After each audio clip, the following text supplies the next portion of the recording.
Comment traiter les principaux maux de grossesse par les plantes? Bonjour à toutes et à tous, j'espère que vous allez bien. Je suis heureuse de vous retrouver dans cette nouvelle émission dédiée aux femmes. Si tu n'es pas abonné à la chaîne, je te laisse le faire pour ne manquer aucune émission.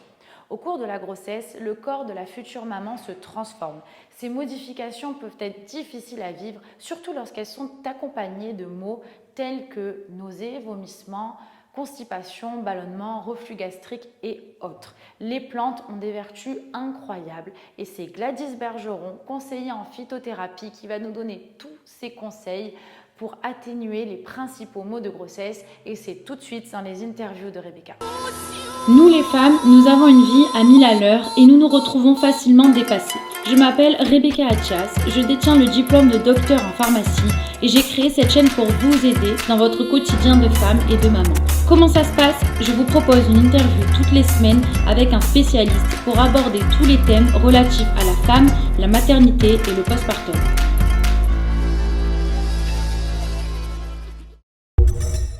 Bonjour Gladys. Bonjour Rebecca. Merci beaucoup d'avoir accepté de participer à cette émission. Donc aujourd'hui, on fait une première interview puisqu'on en fera d'autres pour aborder d'autres thèmes.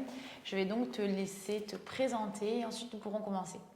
Alors, bonjour à tous, je m'appelle Gladys Bergeron. Je travaille depuis 8 ans à la fameuse Herboristerie Pharmacie qui se situe à Marseille dans le premier arrondissement qui s'appelle l'Herboristerie du Père Blaise. Et je suis manager et spécialisée en phytothérapie, aromathérapie. Merci. Oui, effectivement, l'Herboristerie du Père Blaise est une institution à Marseille puisqu'elle a été créée il y a 200 ans. Pendant la grossesse, malheureusement, les futures mamans connaissent les nausées et les vomissements. En général, c'est au premier trimestre de grossesse, mais ça peut également s'étaler. Donc c'est assez invalidant. Qu'est-ce que tu conseilles, toi, pour atténuer ces symptômes de nausées et de vomissements, s'il te plaît? Alors, en herboristerie, nous avons 2 plantes reines pour ce problème de nausées.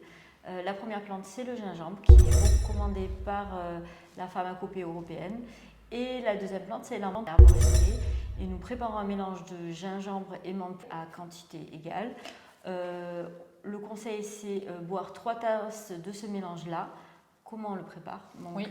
On va faire une décoction, donc une tasse d'eau bouillante. On met à l'intérieur une cuillère à soupe du mélange de tisane. On fait bouillir pendant 2 minutes pour bien extraire les principes actifs. Infuser 10 minutes.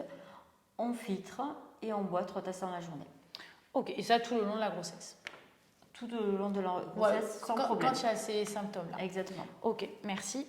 Maintenant, on va parler des problèmes de constipation et de ballonnement. Donc, hormis les règles hygiéno-diététiques qui sont donc une alimentation équilibrée, suffisamment de fibres et une hydratation suffisante au cours de la journée, qu'est-ce que tu conseilles pour pallier à ces problèmes-là? Alors, il y a une plante qui est présente dans beaucoup de mélanges en herboristerie, qui est la fleur de mauve. Et cette plante a des bienfaits vraiment pour la constipation.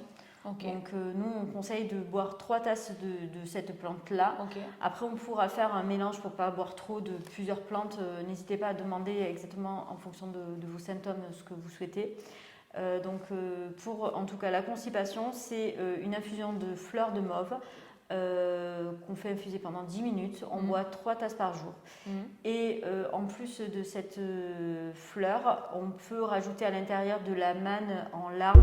C'est une résine d'arbre qui ressemble à du sucre, qui va permettre d'émolier aussi, qu'on utilise aussi beaucoup chez les bébés. Donc on prend l'équivalent d'un sucre, on met de cette manne, on met dans la tisane et on boit cette tisane-là plusieurs fois par jour. Et pour les ballonnements, qu'est-ce que tu conseilles? Alors, il y a le fenouil qui est très intéressant pour les ballonnements. Comment on le prend? On conseille souvent en tisane. Après, on peut aussi prendre 2 grains après le repas, mettre directement, faire fondre dans la bouche et ça aide aussi pour les ballonnements. Ok, merci. Il y a aussi un problème de reflux gastrique chez les femmes enceintes. Donc en général, c'est plus vers le dernier trimestre de grossesse, mais ça peut apparaître tout au cours de la grossesse. Donc c'est gênant, c'est invalidant. Qu'est-ce que tu conseilles, toi? Hormis, pareil, des règles, enfin une alimentation adaptée, c'est-à-dire qu'on ne va pas manger épicé si on a des reflux ou bon, la caféine en général enceinte on limite, mais bon, il y a des aliments qui sont à bannir quand il y a des reflux gastro-œsophagiens. Mais donc toi, qu'est-ce que tu conseilles à la pharmacie? Alors c'est vrai Rebecca qu'il y a l'équilibre acido-basique est très important pour la femme enceinte. Équilibré au niveau alimentation sur l'acidité. Cependant, il existe deux plantes, donc la racine guimauve et la matricaire, qui vont permettre de diminuer, bloquer les sécrétions acides, mais aussi tapisser la muqueuse. Donc c'est encore une fois des tisanes. Donc on vous fait un mélange de racine guimauve plus la matricaire qui contient du bisabolol qui va être aussi anti-inflammatoire. On fait bouillir pendant 2 minutes, infuser 10 minutes, ce mélange-là, et on boit 3 tasses par jour dans la journée. Après le repas? Après le repas.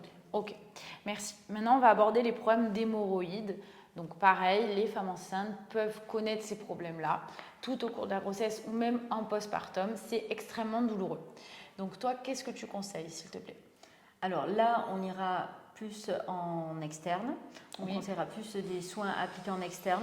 Donc la guimauve, les feuilles de guimauve sont très intéressantes pour le côté émollient, adoucissant, anti-prurite de cette hémorroïde-là.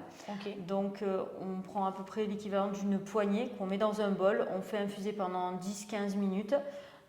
On filtre et on prend une compresse et on applique directement la compresse avec cette infusion sur l'hémorroïde à peu près 10 minutes. Et combien de fois par jour? On peut aller jusqu'à 6 fois par jour, sans problème.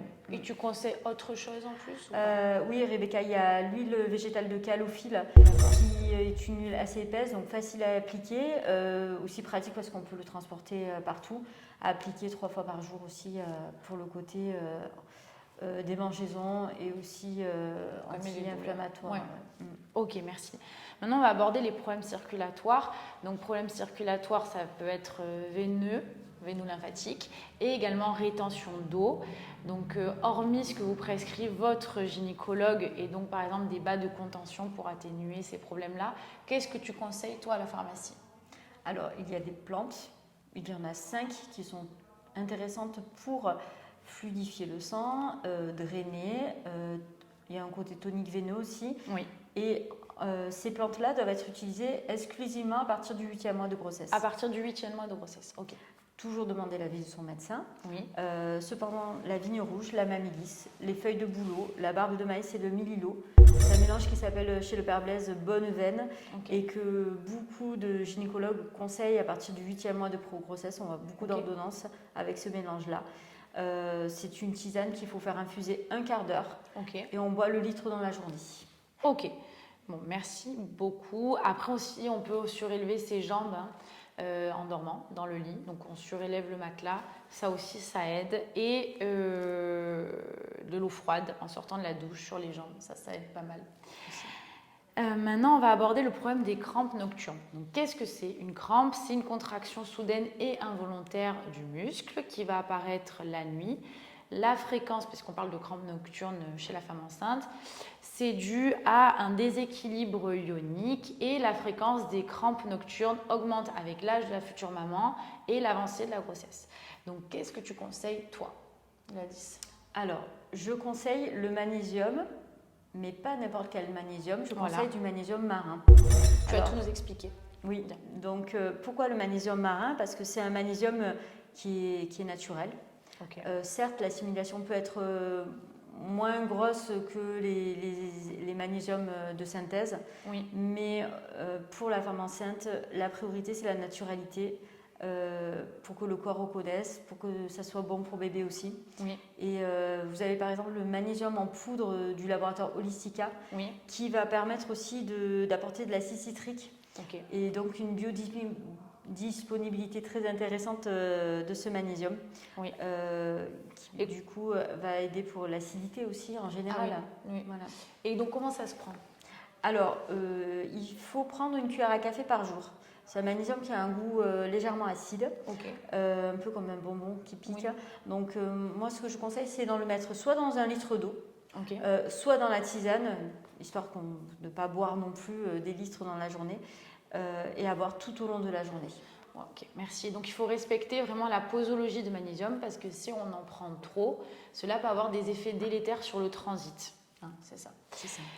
Donc maintenant, on va aborder le prurite de grossesse. Donc pendant la grossesse, dû au dérèglement hormonal, on va avoir une diminution de la sécrétion de sébum, ce qui fait qu'on va avoir une sécheresse plus importante cutanée. Donc localisée au niveau du ventre, donc avec des petits boutons mais liés à cette sécheresse.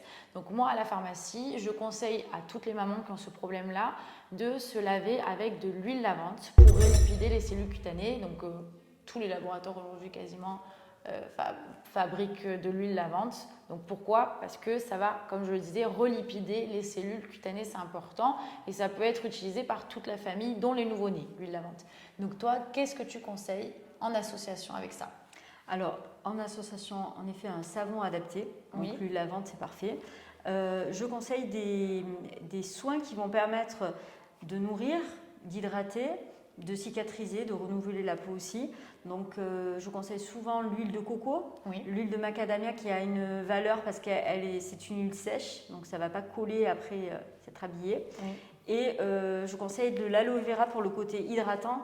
Et même le miel de manuka peut être très intéressant pour renouveler les cellules de la peau. Ok, merci. Et ce qui est important aussi, c'est que pendant la grossesse, on a malheureusement des vergetures parce qu'il y a la peau va se craqueler due à la sécheresse. Donc je ferai une interview sur ça avec un autre intervenant pour parler vraiment des vergetures, comment prévenir et comment les atténuer.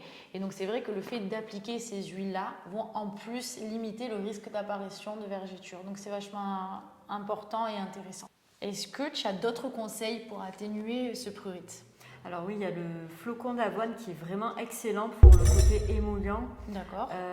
On peut l'utiliser pour les femmes enceintes, mais aussi pour les nouveau-nés, pour les peaux atopiques, ça peut être vraiment intéressant. D'accord. Donc en fait, comment ça se passe? On prend un petit tissu, on met à l'intérieur un pochon, on met le son d'avoine à l'intérieur et on le met dans le bain, on fait infuser et après on se trempe pendant 5 minutes dans ce bain-là.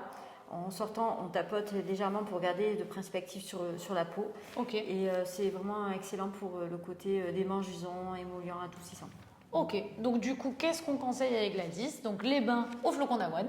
Exactement. Se savonner avec une huile lavante et appliquer les huiles que Gladys vient de conseiller.